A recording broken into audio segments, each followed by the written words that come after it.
Scary telling. I had heard stories about the strange tree on the edge of the woods. People talked about it in hushed tones, afraid of what it might be. But I had never seen it for myself until one day I decided to go investigate.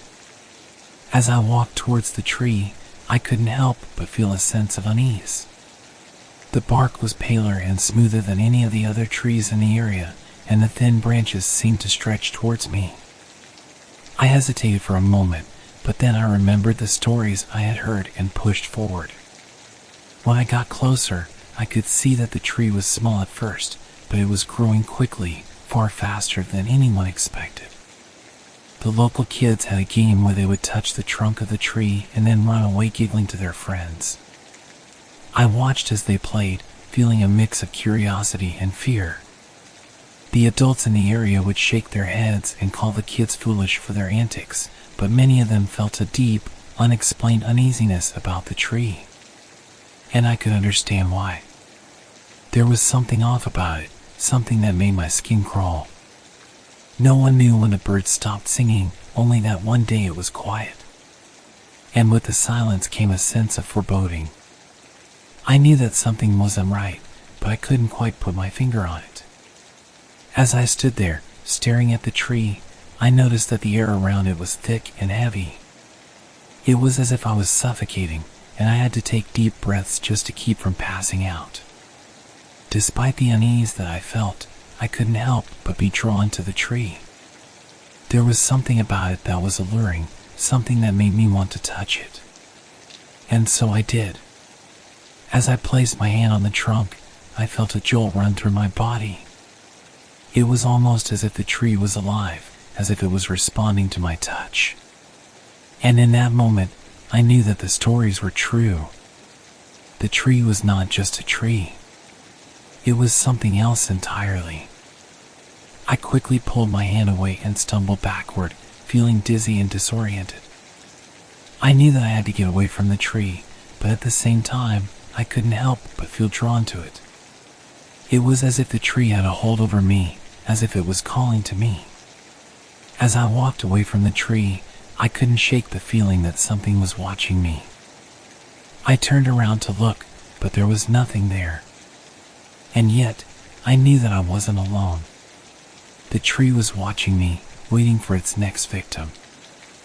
I left the woods that day, feeling shaken and disturbed. I knew that I had to warn the people in the nearby town about the tree, but I also knew that no one would believe me. The tree was a mystery, and it seemed to be growing stronger every day. I knew that it was only a matter of time before it revealed its true nature. And when it did, no one would be safe. Days turned into weeks, and the tree continued to grow at an alarming rate. It seemed to be changing the forest around it, with the animals that once roamed freely in the woods nowhere to be seen. Even the once bustling stream that flowed through the forest had slowed to a trickle, and the fish that once filled its waters were now scarce. The air itself seemed to be thicker, heavier, almost as if it was suffocating. The scratching sounds that emanated from the tree at night were becoming more and more eerie. The sound was like something out of a horror movie. It sent shivers down my spine and made the hairs on the back of my neck stand on end.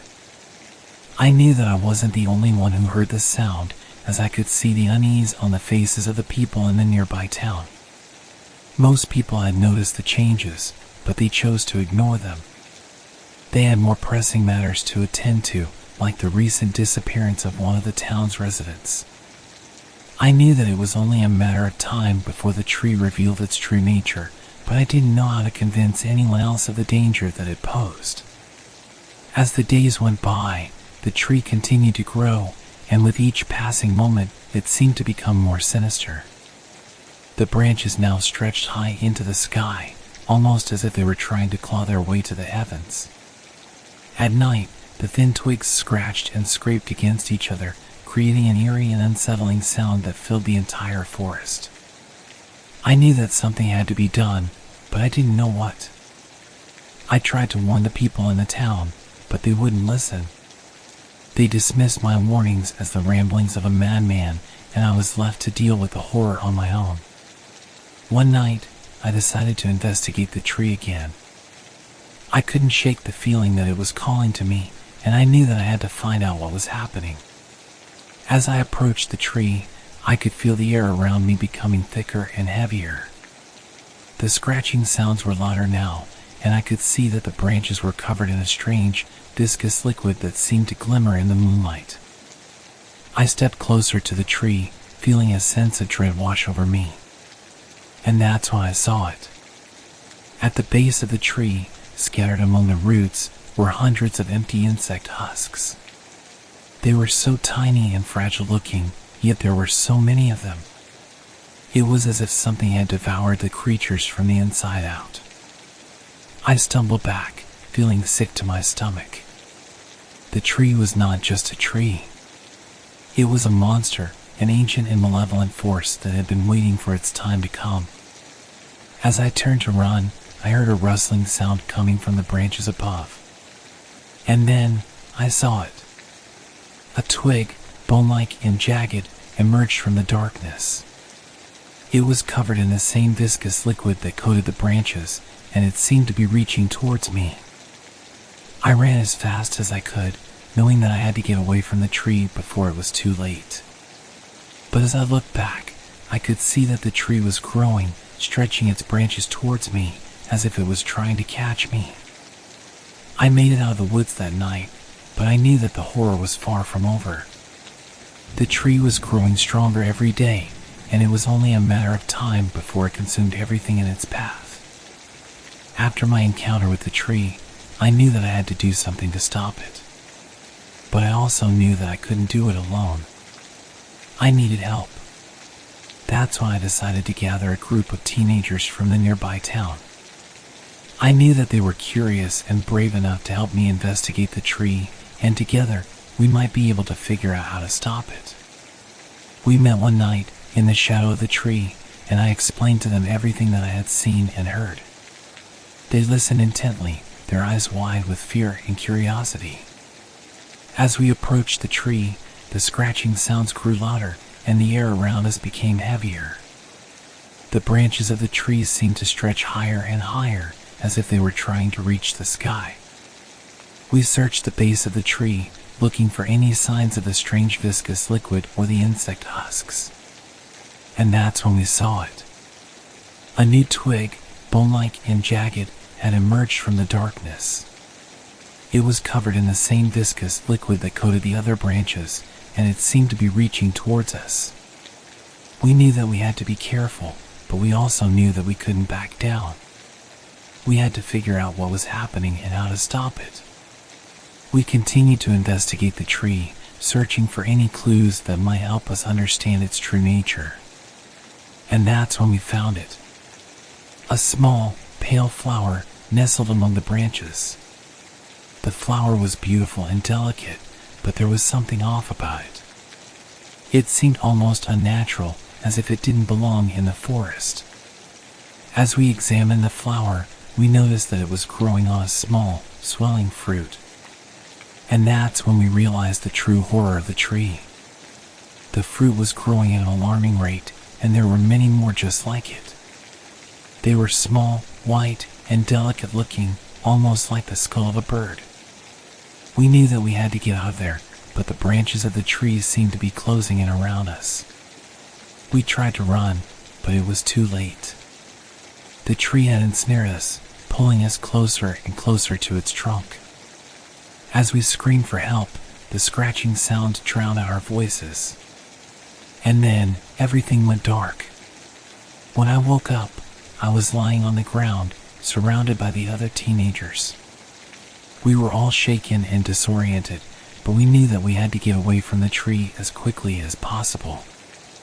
As we stumbled out of the woods, we could see that the tree was growing stronger every day. We knew that we had to warn the people in the nearby town, but we also knew that they wouldn't listen to us. The tree was a monster, an ancient and malevolent force that had been waiting for its time to come. And now, that time had arrived. After our encounter with the tree, I knew that we had to act quickly. The tree was growing stronger every day, and it seemed to be consuming everything in its path. But the people in the nearby town still didn't believe us. They thought that we were exaggerating, that we were making up stories to scare them. And then, the unthinkable happened. The newborn Huntley baby disappeared right from its cot in the middle of the day. The people in the town were frantic, searching for any sign of the missing baby. But I knew the truth. I knew that the tree had taken it. I tried to warn the people, but they wouldn't listen. They thought that I was crazy, that I was imagining things. But I knew that I wasn't. I could feel the tree's malevolent presence, and I could hear the scratching sounds that emanated from its branches. I knew that we had to act quickly if we were going to stop the tree from consuming everything in its path. And so, I gathered the group of teenagers once again, and we set out to destroy the tree. We armed ourselves with axes and saws, and we approached the tree with a determination that we had never felt before. The scratching sounds grew louder, and the air around us became thicker and heavier. But we didn't back down. We knew that we had to destroy the tree, no matter what. We began to hack away at the trunk, trying to sever the branches and expose the roots. And as we worked, we could feel the tree's malevolent presence growing stronger and stronger. But we didn't give up. We continued to hack and saw, determined to destroy the tree once and for all. And then, finally, it happened. The trunk of the tree split apart, exposing the twisted, gnarled roots beneath. And as we watched, the tree began to wither and die. The scratching sounds faded away, and the air around us became lighter and fresher. We knew that we had won, that we had destroyed the ancient and malevolent force that had threatened our town for so long. As we walked away from the woods, I couldn't help but feel a sense of relief. The tree was gone, and the danger was over. But I also knew that we had been lucky. The tree could have consumed everything in its path, destroying our town and everything that we held dear. And so, we vowed to never forget the horror that we had witnessed, to never let our guard down, and to always be prepared to face the unknown. Because in a world where ancient and malevolent forces lurk around every corner, it pays to be prepared. In the aftermath of the destruction of the tree, the town was left in a state of shock. The disappearance of the Huntley baby had rocked the community to its core, and the revelation that an ancient and malevolent force had been responsible for the tragedy only added to the horror. But despite the fear and uncertainty, the people in the town began to come together. They rallied around the Huntley family, offering their support and comfort. And they began to rebuild, determined to move forward and leave the horror of the tree behind them. As for me and the group of teenagers who had fought to destroy the tree, we became local heroes. The people in the town thanked us for our bravery and determination, and we were even featured in the local newspaper. But despite the praise and adulation, we knew that we had only done what was necessary. We had fought to protect our town and its people, and we had succeeded. In the weeks and months that followed, life in the town began to return to normal. The animals that had once roamed the woods returned, and the stream began to flow once again. The air itself seemed to be lighter and fresher, as if a great weight had been lifted from the town's shoulders. But we never forgot the horror that we had witnessed. We knew that the tree was just one of many ancient and malevolent forces that lurked in the shadows, waiting for their time to come. And so, we remained vigilant, always on the lookout for any signs of danger. We knew that we couldn't let our guard down, that we had to be prepared to face the unknown. But even as we remained vigilant, we couldn't help but feel a sense of relief. The horror of the tree was over, and the people in the town could finally rest easy, knowing that they were safe once again.